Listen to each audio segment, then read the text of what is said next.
ஹரிவோம். Next gen astro சேனலில் அனைவருக்கும் வணக்கத்துடன். ஆனி மாத பலன்கள். எதுக்காக இந்த ராசி பலன் பார்க்கணும்? இது எல்லாருக்கும் ஒரு கேள்வி. இந்த ராசி பலன் பார்க்கறதுனால என்ன நடக்க போகுது? ஒவ்வொருத்தர் ஒவ்வொரு மாதிரி சொல்கிறாங்க ராசி பலன்கள். சார் இதெல்லாம் பார்க்கலாமா வேணாமா சார்? எப்பயுமே நீங்கள் பலன்கள் பார்க்குறது உங்களுக்கு பிறந்த கால ஜாதகப்படி தான் பலன்கள் அமையும். இப்படி பார்க்குறதுக்கு பேர் கோச்சார பலன்கள்னு பேர். கோச்சார பலன்கள்னால் என்ன அப்படின்னு கேட்டால், கோல் சாரம் இன்னைக்கு கிரகம் எப்படி இருக்குது. ஒவ்வொருத்தருக்கும் பார்த்திங்கன்னா நம்ம பிறந்தபோது ஒரு டிரான்சிட் இருந்திருக்கும், அதுதான் அவங்களுடைய ஜாதகமாக அமையும். இப்போ எப்படின்னு கேட்டிங்கன்னா, இன்றைக்கி ஒரு குழந்தை பிறக்குது, அதுதான் அந்த குழந்தைக்கு ஜாதகம். லக்னம் மட்டும் டயத்தை பொறுத்து மாறும். இப்போ ஆனி மாதத்தில் பிறக்கிறவங்களுக்கு காலையில் 6 மணிலேருந்து 8 மணிக்குள்ளே பிறந்தால் மிதுன லக்னமாக பிறக்கிறதுக்கு வாய்ப்பு இருக்குது. இந்த மாதிரி ஒரு ஜாதகத்தில் லக்னாதிபதி எப்பயுமே கெடக்கூடாது. ஒரு லக்னாதிபதி கெடுறதுன்னா அப்புறம் அந்த ஜாதகம் சரியில்லாமல் போயிடும். இதுதான் ரொம்ப ரொம்ப முக்கியம். இப்போ நம்ம சொல்ல போகிற ஜோசியம் ராசி பலன்கள் சுகர்நாடி முறையில்.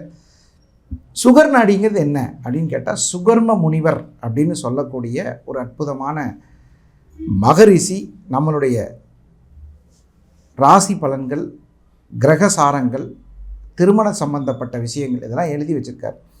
அந்த சுகர் பிரம்ம ரிஷி என்று சொல்லக்கூடிய சுகர் பிரம்மர்னு பேர். அந்த பிரம்மருடைய அனுகிரகத்துப்படி இந்த ராசி பலன்கள் சொல்லப்படுது. இப்போது நிறைய பேருக்கு என்ன டவுட் இருக்குன்னு கேட்டிங்கன்னா, ஏன் ஜாதகப்படி நிறைய பேர் சொல்கிறாங்க ஆனால் நடக்க மாட்டேங்குதுன்னு ஒரு கவலை இருக்கும். அதுக்கு தான் பிறந்த கால ஜாதகத்தை பார்க்கணும். பிறந்த கால ஜாதகம் என்பது என்ன அப்படின்னு கேட்டால், நீங்கள் பிறக்கும் போது இப்போ ஒரு உதாரணமாக ஒரு டேட் ஆஃப் பர்த் வச்சுக்கோம். 22/7/1989 88 ஏதோ ஒன்று, இந்த டேட்டில் ஒரு டைமில் பிறந்திருப்போம். அந்த ஜாதகப்படியான கணிப்புகளை நீங்கள் கரெக்டாக பார்க்கணும். என்ன தசாபத்தி, என்ன நட்சத்திரத்தில் பிறந்திருக்காங்க, என்ன யோகத்தில் பிறந்திருக்காங்க, என்ன திதியில் பிறந்திருக்காங்க, என்ன கரணத்தில் பிறந்திருக்காங்க. இதைத்தான் பஞ்சாங்கம் அப்படின்னு சொல்லக்கூடிய 5 விதமான யோகமாக சொல்லுவாங்க. பஞ்சாங்கம்னா என்னென்னு உங்களுக்கு தெரியும். கிழமை, என்ன கிழமையில் பிறந்தாங்க. கிழமையில் பிறக்கிறதெல்லாம் முக்கியமாக சார்? கண்டிப்பாக முக்கியம். கிழமநாதன் கிடக்கூடாது. நீங்கள் எந்த ஜாதகத்தை எடுத்து பார்த்தாலும் நீங்கள் எந்த கிழமையில் பிறந்தீங்களோ அந்த கிழமைநாதன் கிடக்கூடாது. சரி, கிழமைக்கு அப்புறம் என்ன? நட்சத்திரம் தெரியும், எல்லாருக்கும் தெரிஞ்ச விஷயம் நட்சத்திரம். திதியும் தெரியும். யோகம் 27 நாம யோகங்கள் இருக்குது. என்னென்ன நாம யோகம்? விஸ்கம்பம், பிரீத்தி, இந்த மாதிரி நிறைய நாம யோகங்கள் இருக்குது. இந்த மாதிரி 27 நாம யோகங்கள் இருக்குது. ஒவ்வொரு நட்சத்திரத்திற்கும் ஒரு நாம யோகம். எப்படி நட்சத்திரம் அஸ்வினியில் ஆரம்பிக்குதோ அது மாதிரி நாம யோகங்கள் பூசத்தில் ஆரம்பிக்கும். அந்த பூசத்தில் ஆரம்பித்து திரும்ப புனர்பூசம் வரைக்கும் வரும். இந்த மாதிரி திதியும் ஒரு இடத்துல ஆரம்பிக்கும், கர்ணம் ஒரு இடத்துல ஆரம்பிக்கும். இந்த மாதிரி பல இடங்களில் பார்க்கும்போது அதுதான் யோகம்னு சொல்லப்படுது. நிறைய பேர் கேட்குறேன், என்ன யோகத்தில் பிறந்தீங்க நீங்கள்? சார் நாங்கள் ஒரு நல்ல யோகத்தில் பிறந்தோம் சார் அப்படிம்பாங்க. இதில் யோகத்தில் இன்னொரு யோகம் இருக்குது, கேள்விப்பட்டிருக்கீங்களா? விபரீத ராஜயோகம் அப்படின்னு ஒரு யோகம். அந்த மாதிரி அந்த யோகங்கள் வேறு. நம்ம பிறக்கும்போது ஒரு யோகம் இருக்கும், அந்த யோகத்தையும் பார்த்து பலன் சொல்லுவாங்க. அதுக்கப்புறம் கரணம்னு ஒன்று இருக்குது. திதியில் பாதி கரணம். திதினா தெரியும் உங்களுக்கு. அந்த திதியில் பாதி கரணம். கரணம் காரியத் பவா அப்படிம்பாங்க. நிறைய கோயில்களெல்லாம் போய் பார்த்தீங்கன்னா கும்பாபிஷேகம் பண்ணும்போது என்ன போட்டிருப்பாங்கன்னா, இந்த கும்பாபிஷேகத்துலாம் பார்த்தீங்கன்னா கர்ணம் அப்படின்னு சொல்லி எழுதியிருப்பாங்க. இந்த கர்ணத்தில் இந்த கும்பாபிஷேகம் செய்யப்பட்டது அப்படின்னு சொல்லி போட்டிருப்பாங்க. ஸோ இந்த மாதிரி ஒரு ஜாதகத்தில் 5 அங்கங்கள் என்று சொல்லக்கூடிய பஞ்சாங்கம் கண்டிப்பாக நமக்கு தெரியணும்.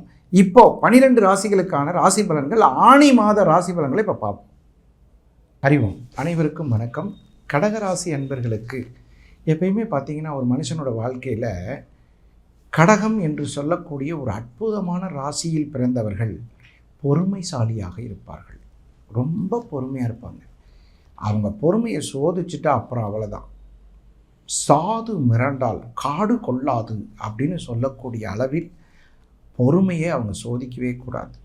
எப்பயுமே தாயின் மீது பாசம் உள்ளவர்கள், தர்மத்தின் மீது அக்கறை கொண்டவர்கள், வியாபாரத்தை நன்றாக செய்து பெரும் தொழிலதிபர்களாக மாறுவார்கள்.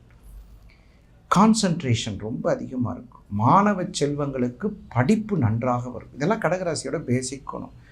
நேர்மையானவர்கள். ஏனென்றால் அவர்கள் வீட்டில் குரு உச்சமாகிறது. மிகப்பெரிய தவறுகள் எதுவும் செய்ய மாட்டார்கள். அரசாங்கத்திற்கு புறம்பாக எந்த வேலையும் செய்ய மாட்டார்கள். இப்படிப்பட்டவர்கள் பெரும்பாலும் வீட்டில் விநாயகர் வழிபாடு செய்வது சிறப்பு. நிறைய பேர் வீட்டில் பார்த்தீங்கன்னா வீட்டுக்கு வெளியில் ஒரு விநாயகர் வச்சுருப்பாங்க, பார்த்துருக்கீங்களா? அந்த மாதிரி விநாயகப் பெருமான் கும்பிடுவது, செல்வ விநாயகர் என்று சொல்லக்கூடிய அற்புத பலன்களை தரக்கூடிய, நமக்கு வாழ்க்கையில் நம்பிக்கையை ஏற்படுத்தி தரக்கூடிய, மிகப்பெரிய செல்வங்களை தரக்கூடிய விநாயகப் பெருமானை வீட்டில் வச்சு பூஜை பண்ணுவாங்க. சார், நான் ஒரு சின்ன சிலை வச்சுருக்கேன் சார் வீட்டில். நான் சொல்கிறது, நிறைய பேர் வீட்டுக்கு வெளியே வச்சுருப்பாங்க, பார்த்துருக்கீங்களா? ஒரு தனியாக ஒரு விநாயகருக்கு ஒரு மேடை கட்டியிருப்பாங்க, பார்த்துருக்கீங்களா? சின்னதாக ஒரு கோபுரம் கட்டி அவருக்கு ஒரு கலசம் வச்சு தீபாராதனை பண்ணுவாங்க. டெய்லி விநாயகரை கும்பிடுறவங்க இருக்காங்க. ஒரு மிகப்பெரிய அமைச்சர் தினமும் தன் வீட்டில் கணபதி ஹோமம் செய்துவிட்டு தான் வெளியில் வருவார். அப்படி அவருக்கு ஒரு பழக்கம். அந்த மாதிரி கடகராசியில் பிறந்தவர்கள் விநாயகர் வழிபாடு மாபெரும் வெற்றியை தரக்கூடிய ஒரு அற்புதமான சூழ்நிலை ஏற்பட்டிருக்கும். எப்பயுமே அவர்கள் விநாயகரை வழிபடாவிட்டாலும் விநாயகர் அவரை வழிபட வைப்பார். இது கடகராசியினுடைய இயல்பு. குரு உச்சமாகும் வீட்டில் பிறந்த நீங்கள், செவ்வாய் நீச்சமாகும் வீட்டில் பிறந்த நீங்கள், திருமண தடை நிவர்த்தி அப்படின்னா விநாயகப் பெருமான். வாழ்வில் ஒரு முறையாவது பிள்ளையார் பட்டி என்று சொல்லக்கூடிய விநாயகப் பெருமானை தரிசனம் செய்து கொள்வது சிறப்பு. விநாயகப் பெருமானுக்கு நிறைய அற்புதங்கள் இருக்கும். தெய்வீகமான ஒரு சூழ்நிலையில் உங்களுக்கு விநாயகருடைய வழிபாடு உங்களுக்கு மிகப்பெரிய வெற்றியை தரும். விநாயகர் வழிபாடு செய்வோருக்கு காலபயம் இல்லையடா கணபதியை தொழுவோருக்கு அப்படின்னு சொல்லுவாங்க. அந்த மாதிரி கணபதி வழிபாடு கடகராசிக்கு மிகவும் சிறப்பு. இந்த ஆனி மாதத்தில் 2ஆம் அதிபதி 12ஆம் இடத்துல, 2 சூரிய பகவான், அவர் 12ஆம் இடத்தில் இருந்து தன விரயத்தை ஏற்படுத்துவார். அடகு வைத்த நகைகளுக்கு பணம் கட்டுவது, செலவுகளை செய்து கொள்வது, விரயங்களை ஏற்படுத்தி கொள்வது, அந்த மாதிரி மன உளைச்சல் ஏற்படுவது, இதெல்லாம் இருப்பதனால் விநாயகர் வழிபாடு உங்களை வாழ வைக்கும். தெய்வீகமான சூழ்நிலையில் உங்களை அழைத்து செல்லும். பிரிந்து சென்ற நண்பர்கள் சேருவார்கள். வியாபாரத்தில் நல்ல முன்னேற்றம் ஏற்படும். கணிதத்தில் ஈடுபட்டு கணக்கு பரீட்சையில் வெற்றி பெறுவார்கள். நிறைய பேர் ஏற்கனவே பரீட்சையில் தோல்வியானவர்கள் மறுபடியும் எழுதி கண்டிப்பாக வெற்றி பெறக்கூடிய ஒரு நல்ல சூழ்நிலை ஏற்படும். கணக்கு பாடத்தில் ஏதாவது ஒரு தவறு இருந்தால் அதை கண்டுபிடித்து சொல்லுவதில் வல்லவர்களாக இருப்பார்கள். பயமின்றி பயணிக்கும் ஒரு அற்புதமான கடகராசி. வாழ்வில் இடரேதும் வாராத நிலைதனை தர வேண்டும் என்பதற்கு, விநாயகப் பெருமானினுடைய அருளை பெறுவதற்கு தினமும் அனுதினமும் விநாயகருடைய துதிப்பாடல்களை பாட வேண்டும். எனக்கு பாட்டெல்லாம் பாடத் தெரியாதுன்னு சொன்னால் கூட ஏகதந்தாய வித்மகே என்று சொல்லக்கூடிய கணபதி காயத்ரியை சொல்வதனால் மேலும் பலன் நல்லபடியாக நடக்கும். மன அமைதி கிடைக்கும், வியாபாரம் செழிக்கும், தன்னிலை மறக்காத ஒரு சூழ்நிலை ஏற்படும். உங்களுடைய தெய்வீகமான ஆற்றலை பார்த்து மற்றவர்கள் பிரமிக்கும் வகையில் முகம் தேஜஸ் ஆகும்.